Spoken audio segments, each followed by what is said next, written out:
क्या आप कभी किसी कमरे में पहली बार गए हो, फिर भी लगा हो कि आप यहां पहले आ चुके हो?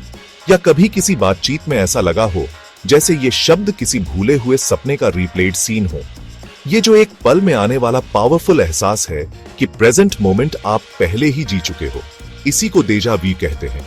ये टर्म फ्रेंच से आया है, जिसका मतलब है पहले ही देखा हुआ। ये कोई मेमोरी नहीं है, बल्कि मेमोरी का है, बिना एक्चुअल मेमोरी के। सोचो, आप कोई फिल्म देख रहे हो और एक सीन आता है जिसे देखकर आपको पक्का यकीन हो जाता है कि आपने ये पहले देखा है, पर आप जानते हो कि ये मूवी आप पहली बार देख रहे हो। बस यही है डेजा वू। ये इतना इंटेंस हो सकता है कि आप जो कर रहे हो वहीं रुक जाओ। इंडिया में और दुनिया भर में बहुत से लोग बताते हैं कि उन्हें डेजा वू हुआ है। ये ह्यूमन कॉन्शियसनेस का एक गजब का क्वर्क है, हमारे टाइम और रियलिटी के परसेप्शन में एक छोटा सा हिकअप। चलो इस रास्ते पर साथ चलते हैं, इसे समझने की कोशिश करते हैं। साइंटिस्ट्स काफी समय से डेजा वू को समझने की कोशिश कर रहे हैं।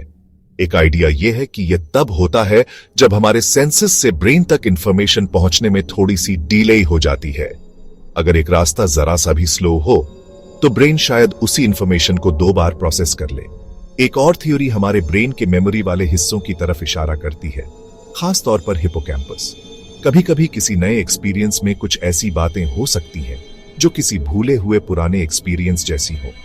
साइकोलॉजिकल स्टडीज बताती हैं कि इसका कनेक्शन हमारे अटेंशन और परसेप्शन से हो सकता है। अगर हम डिस्ट्रैक्टेड हों और फिर अचानक फोकस करें तो ब्रेन शायद डिस्ट्रैक्टेड स्टेट में मिली इंफॉर्मेशन को पुरानी समझकर प्रोसेस करे जब फुल अटेंशन आए।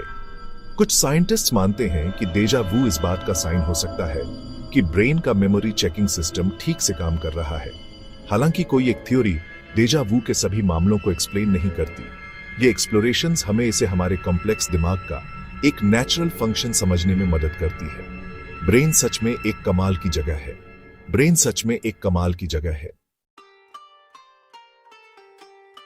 इंडिया में पुराने जमाने के थिंकर्स टाइम को सीधी रेखा की तरह नहीं, बल्कि एक चक्र, एक पहिए की तरह देखते थे। यह है काल चक्र का concept, the wheel of time. इसका मतलब है कि टाइम सिक्लिकल है, जैसे मौसम जो हर साल लौट कर आते हैं। यह सोच हिंदू, बुद्धिस्ट और जैन फिलॉसफीज में बसी हुई है। ये ट्रेडिशंस युगों की बात करती है, बड़े बड़े काल जो एक के बाद एक घूमते हैं।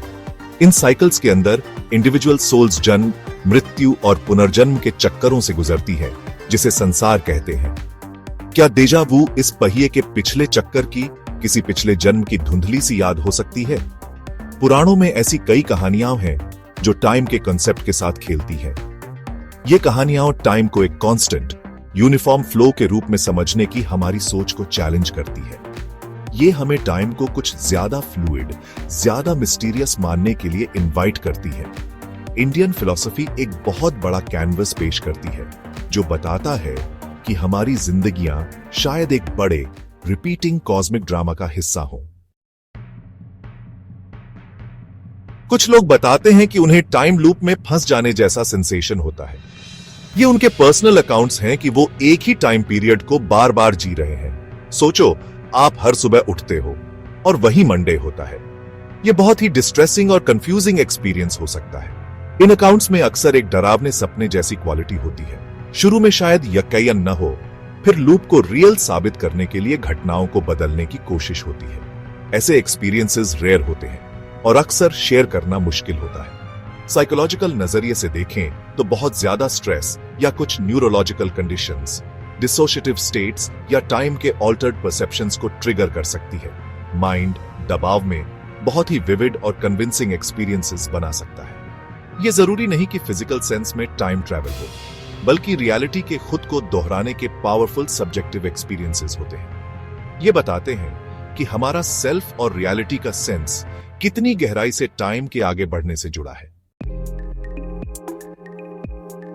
टाइम लूप में होने का फीलिंग सिर्फ सिंपल डेजा वू से कहीं ज्यादा है। डेजा वू किसी नए इवेंट के लिए फैमिलियरिटी का एक छोटा सा फ्लैश है। टाइम लूप को इवेंट्स के सीक्वेंस का एक्चुअल रेपिटेशन बताया जाता है, जिसमें इंडिविजुअल को पिछली इटरेशंस की मेमोरी रहती है। यह अवेयरनेस ही की है, यही ज्ञान कि यह पहले हो चुका है, टाइम लूप एक्सपीरियंस को अलग बनाता है। यह जिंदगी के नॉर्मल लिनियर प्रोग्रेशन के साथ आउट ऑफ सिंक होने का एक गहरा सेंस है। साइकोलॉजिकल व्यू पॉइंट से मेन स्ट्रीम साइंस अभी ऐसे एक्सपीरियंसेस को ऑब्जेक्टिव फिनोमेना नहीं मानती। इन्हें अक्सर कॉम्प्लेक्स सब्जेक्टिव एक्सपीरियंसेस माना जाता है। बहुत ज्यादा एंजाइटी या टेम्पोरल लोब्स को अफेक्ट करने वाले कुछ तरह के सीजर्स घटनाओं को दोबारा जीने का इल्यूजन पैदा कर सकते हैं। ह्यूमन ब्रेन हमारी रियलिटी को बनाने में इनक्रेडिबली पावरफुल है। ऐसे एक्सपीरियंस की नैरेटिव पावर हमें फेट, फ्री विल और टाइम के नेचर जैसे कॉन्सेप्ट से कॉन्फ्रंट करने पर मजबूर करती है। अगर किसी को डेजा वू जैसा सेंसेशन या टाइम लूप में फंसा हुआ महसूस हो, तो पहला कदम है अंडरस्टैंडिंग और सपोर्ट ढूंढना। मेडिकल प्रोफेशनल से कंसल्ट करना इंपॉर्टेंट है। वो किसी भी अंडरलाइंग न्यूरोलॉजिकल कंडीशंस या साइकोलॉजिकल फैक्टर्स को रूल आउट करने में हेल्प कर सकते हैं। माइंडफुलनेस और ग्राउंडिंग टेक्निक्स भी यूजफुल हो सकती है। ये प्रैक्टिसेस इंडिविजुअल्स को प्रेजेंट मोमेंट से कनेक्टेड रहने में हेल्प करती है। कॉग्निटिव बिहेवियरल थेरेपी (CBT) एक और अप्रोच है जो फायदेमंद हो सकता है। CBT लोगों को डिस्ट्रेसिंग थॉट पैटर्न्स और बिलीफ्स को पहचानने और चैलेंज करने में हेल्प करती है। लूप को तोड़ना अक्सर डिस्टॉर्टेड टाइम परसेप्शन के अंडरलाइंग कॉजेस को एड्रेस करने के बारे में होता है। गोल यह है कि ब्रेन के टाइम कीपिंग और रियलिटी टेस्टिंग मैकेनिज्म्स को उनके नॉर्मल फंक्शनिंग में वापस लाया जाए। ये माइंड के नेचुरल रिदम और फ्लो को रिस्टोर करने के बारे में है।